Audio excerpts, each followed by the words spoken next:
We want to give a quick shout out, quick but a very big shout out to all of our partners who are making Design POV happen and bringing all of our ideas to life. Powered by Taboo, EVM, design partner Birla Opus Paints, network partner All Home, supported by Credai MCHI, our luxury mobility partners BMW and Mini, and growth partner MAFA. And the entire experience that you see here has been organized and put together by Totality Solutions. Thank you so much for this incredible partnership and for giving us this wonderful space to explore and to connect.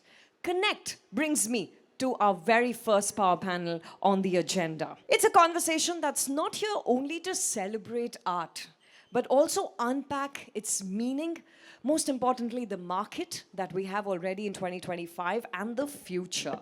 Now, you'll all agree with me that art is deeply personal, right? But at the same time, it is profoundly public. What moves one person can confuse another. What sells in millions in one part of the world is struggling to be understood in another. This panel that we've put together explores the vast and the very vibrant spectrum of art, not just in this country, but even outside. We're going to talk about how is it that we buy art that resonates, not just decorates. We'll explore the evolution of the art market.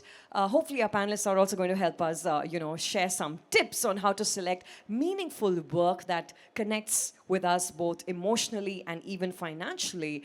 All of this with one outlook, and that is to rise under the influence of art and even technology. So please join me in welcoming on stage, first up, our moderator for this dynamic conversation, a sharp editorial voice in the design world. Seema Sreedharan is here with us, editor of A+D. Yes. Thank you, Xenia, for that wonderful introduction, and good afternoon, everyone. She's done half my job about explaining the panel. So I'm going to quickly introduce all the panelists to you. Before that, I have to say it's a very intimidating panel. I don't know how I'm going to introduce you. None of them need any introduction. And I don't think my vocabulary is as eloquent as anyone's career or achievements. But I'm going to still try my bit. First up is Brinda Miller. And she's the one who's introduced me to the world of art. We talk about making art inclusive, art accessible, and I think she's the face of that with Ghoda Festival and whatever she's been doing with CSVMS. Everything that she does is about making art accessible. So welcome our first panelist, Brinda Miller, who's an artist and a cultural analyst. Our next panelist, please have a seat. Our next panelist is Aakif Habib. Aakif is synonymous with luxury. Everything he does is all about luxury, the way he looks, the way he designs, palaces, villas, not just in India, but also in Europe and Middle East. He's also a great patron of art. And I don't know if everyone knows about this, but he's also associated with a lot of social impact projects. So welcome Aakif to the panel. Our next panelist is Seema Puri Mullan, who's the principal architect at SEZA. Again, one of those architects who's been synonymous with luxury residences, but what deeply resonates with me is not just what they do with luxury residences, but also their public impact projects and a lot of social projects, whether it's community centers, hostels, or institutions. And they're all about, staying true to the context, being sustainable, and being very true to the space there that it is built at. So please welcome Seema. Tasneem Mehta, who's the managing trustee and director of Dr. Bhau Daji Art Museum. And she's also someone museums tend to intimidate people. Museums may come across as boring to many. But around the world, museums are what serves as an identity to that city. And I think Tasneem, with Dr. Bhau Daji Art Museum, is doing that and creating an identity, restoring that identity and continuing the legacy of the museum. So Tasneem, please welcome you on. Sangita Kathiwada. She's often called a serial culture and design entrepreneur. And long before sustainability, organic, artisanal all became buzzwords and hashtags, she was already doing it. She was the one who designed and created and introduced us to a multi-brand store melange, and which was in a 100-year-old wine cellar. So she's the one who really has lived sustainability and created the trend sustainability. So please welcome Sangita. Now, am I feeling intellectually poor after introducing them? Yes, I am. But I hope to come across really rich after listening to all of them talk. So let's just start with the conversation. So, yes, for my first question would be, even when we look around here, there are so many interpretations of art, you know. Earlier, when we thought about art, it would be one canvas on the wall. Now there are installations, there are immersive installations, there's AI generated art, there's NFTs, and there's a banana on the canvas. So there's so many forms of art. So how do you, or what does art mean to each of you? Maybe like whoever wants. Brinda ma'am. So I think I'm kind of fortunate to have, I'm at that age where I have seen so much. And we have seen different stages of what art means to us. And when I was out of college, it was all about beautiful landscapes and figurative works. And as you said, over the ages, it's now become installations, it's become video art, it's become AI. There's so many new things that we have seen.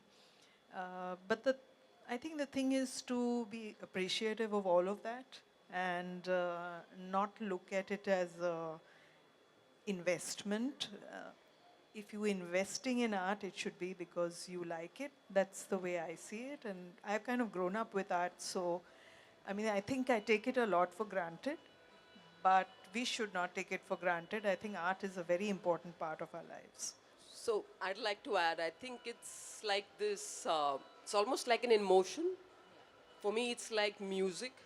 It's like, art, whether it's in a house or an office or a building or a lobby or whatever it is, the art everywhere is, it just gives you, it turns that entire place around. It kind of brings life and infuses life into that space. And it's something which, if you have a room and let's say you have all the furniture, but you don't have art in it, it kind of looks barren. But the flip side, if you have art and very select pieces, suddenly it makes a very different statement. So art is something which actually infuses life into any space. It's an emotion. It's something which I would say makes me happy. Okay, and art, of course, as you've already said, could be colorful, could be sketchy, could be black and white, could be an installation, could be a sculpture. And sculptures, of course, add movement, dynamism. But art is just everywhere. For instance, we're talking about installations. I think we should look at this entire set of 18 pavilions. Each pavilion is an art, is a piece of art. So I think we're immersed right now also in art. For me, art is really a friend. It's something that you go to because it revives you, it makes you think, it makes you question issues and difficult situations. It gives you a different perspective. That is really what artists are doing. They are taking the world around them and putting it into a certain context, putting it into a frame that invites you to think about it, that invites you to ask the questions. Art is not telling you. It's not like being in school and being told, or even in college, or going for a talk and being told, this is what you should do. Art is asking you to come along on a journey with it. And that's why I see art just really as being a friend. And the idea of, there are so many different mediums. It was painting, then it was in sculpture, and now it's installation. Because it's responding to the material available, to the issues at hand. So if you look at art in the Renaissance, for example, it was the first time that they developed perspective. And, and so the whole thing was about how do you paint a realistic scene. Art today, we've gone far beyond that. Then it became concept. There were so many issues. I'm sure all of you are familiar with it if you're interested in art and design. So it's about responding to the environment that you're in, to the issues that are there.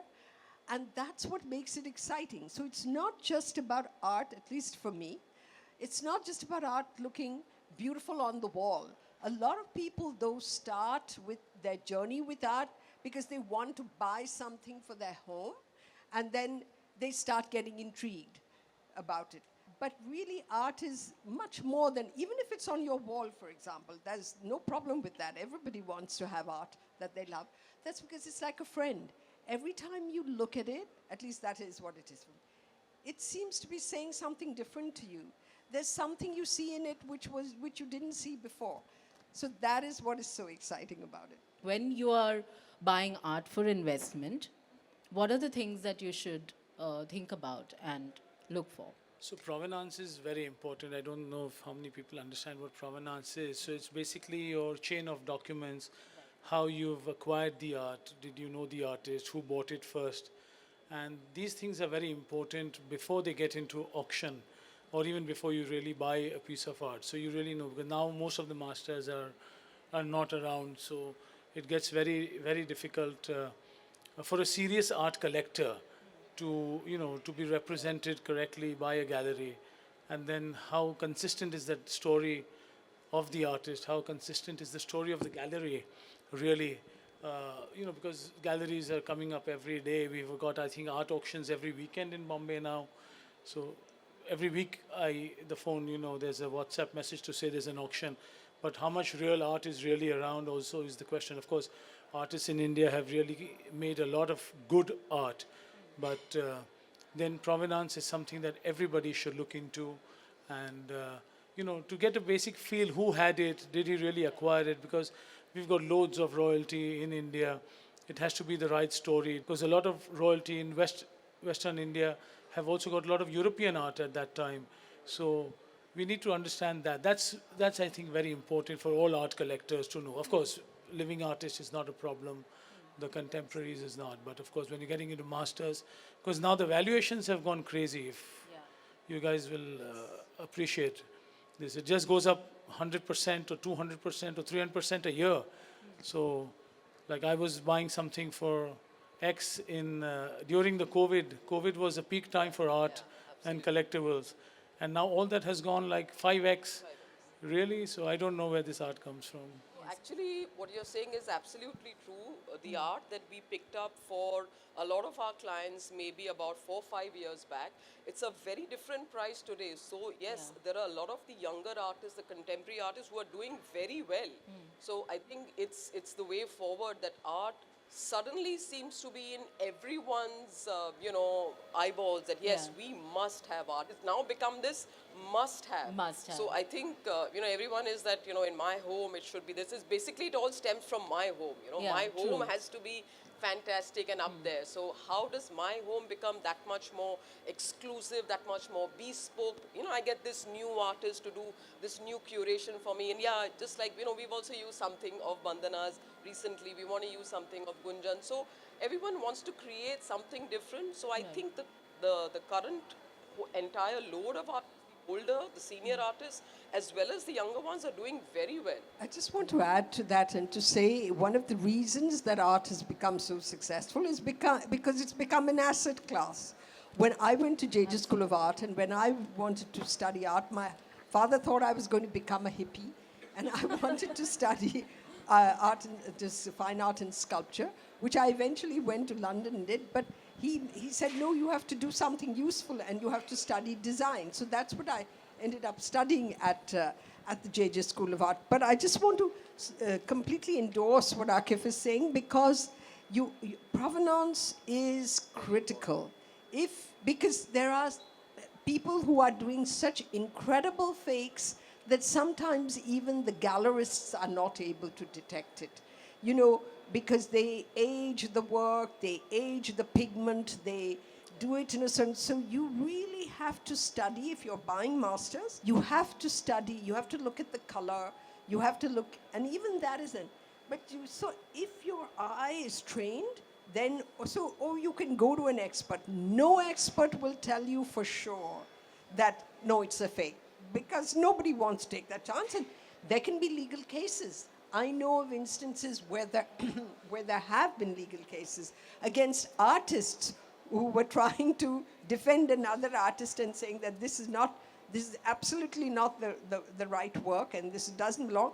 And these were artist friends of the artist who had passed away, and they got slapped with a case. And now also, what is happening, because there's so much money that I mean, I have to be careful saying this because somebody might come and, slap a case on me.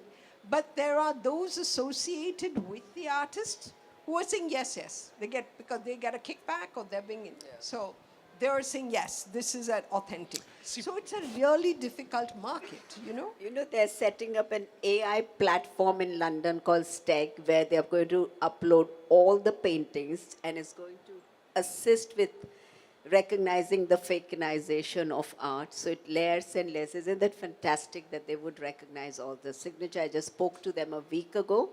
And well, AI is going to assist us, and that's one of the topics for discussion today, that has how is AI going to affect the world of art. And I don't want to hog it in between. I would be very happy to share unless you have a question, and we can move from there, because it's such an important thing, because so many young people are nervous about putting money into art, as you rightly said. They want it for their homes or their wherever, or sometimes just to even look at, because accessibility is there, and to understand just for academic reason. So, I mean, AI is going to be a remarkable tool to assist us with art markets, art understanding, and even for artists, it's going to amplify the whole process, because it's going to be also available, these tools, such a democratized process, that to be available to everybody without having to go to really consult. So I'm not saying that it's going to take away from the artist, it's with the artist. So it's not versus, it's not AI versus the artist, it's artists with AI. I mean, it's, see the cultural trauma, the experiences, the ancient wisdom, the human irony of isolation, which all the memories which gives the art, the soul, the meaning, the heart. I mean, that is going to remain, but AI can assist.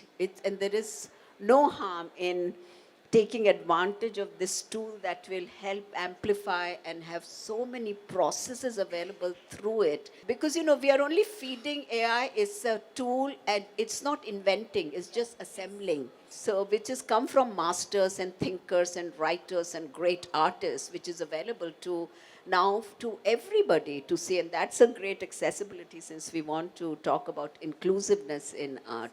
Seema, I'd like to start with AI, because you broached the topic and how AI should be viewed as a tool. But I have a question here.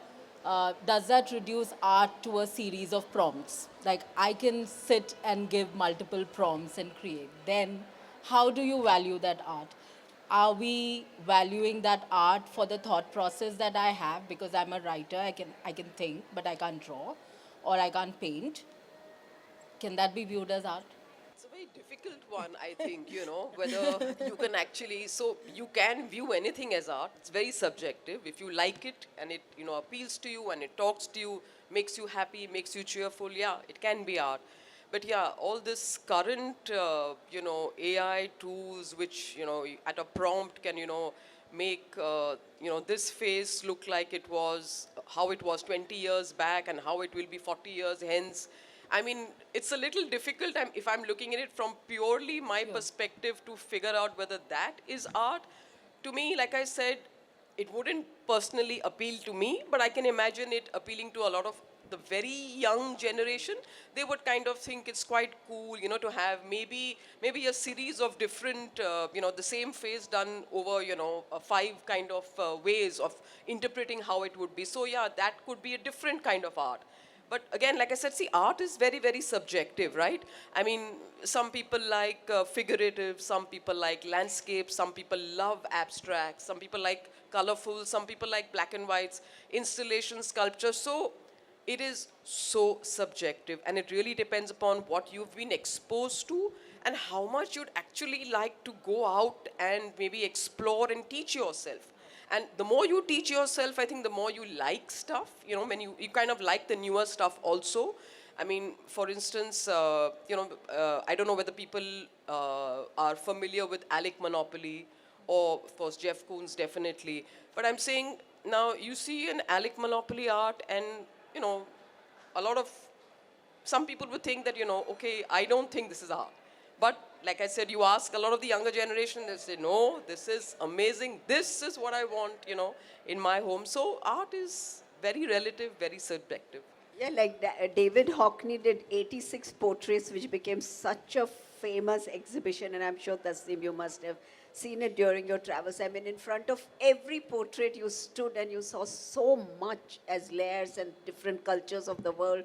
And it probably, and those vibrant colors to show even a very dark story with those vibrant colors. And it must have taken him years to put those 86 portraits together, right? And now in AI, somebody has done like 100 portraits, and they're stunning. They're just amazing. So what are we going to do? Yeah. It's just It's a question that I think it will evolve. The answers will also evolve. But can I add to this AI conversation? So I would just direct all of you to go to the Met, just Google the Met. And the Met has, the Metropolitan Museum in New York, it has what the Great Hall, a hall that you enter. And they have put up these massive screens around the hall. They have taken their tympanums, huge tympanums, and even in that, they have programmed it in such a way that there are these screens. And they invited this black artist called Jekyll B. Satterwhite. And he has done and he has an interview online that you can see. And he's used AI in such an amazingly sensitive and human way. He Googled what metta means. And I don't know if all of you know this, but the word metta comes from a Buddhist prayer where you start it, and spelled M-E-T-T-A. And metta, but they've reduced it now, and they say metaverse, you know, meaning this new universe that we're confronting. So he goes back to the origin of the word, and that prayer, that Buddhist prayer, is like, I am paying respect to you. I surrender, to every living thing, to everything around. He articulates it. You can go online and see. Then he does this, which is the complete counter of what gaming is, where he turns it on his head, and it's very interesting. It's visually very sophisticated, but it's about inclusion. It's about humanity. It's about love. It's about caring. And it's fantastic, really fantastic. So it's how the artist approaches the work, but also the research, the meaning that he endows the work with, which is also for all of you to access. And I just thought it was brilliant, you know? So, yeah. So it's so you can get some very flippant art, which is about making your face sort of younger, or you can get this fabulous, really serious, but it's not serious in that kind of way, because it's like gaming. If you look at the visual, it uses the metaphor and the tropes of gaming. But very exciting, I think. Yeah, it's very exciting. That's a wonderful note to kind of sum up the entire discussion, that it's all about really democratization of art and making art more accessible, making its art in public spaces, whether it is NFTs, sculptures, immersive installations, what you're doing with Ghoda, what you're doing with Melange and the museum. I think it's all about that. And thank you very much for this conversation.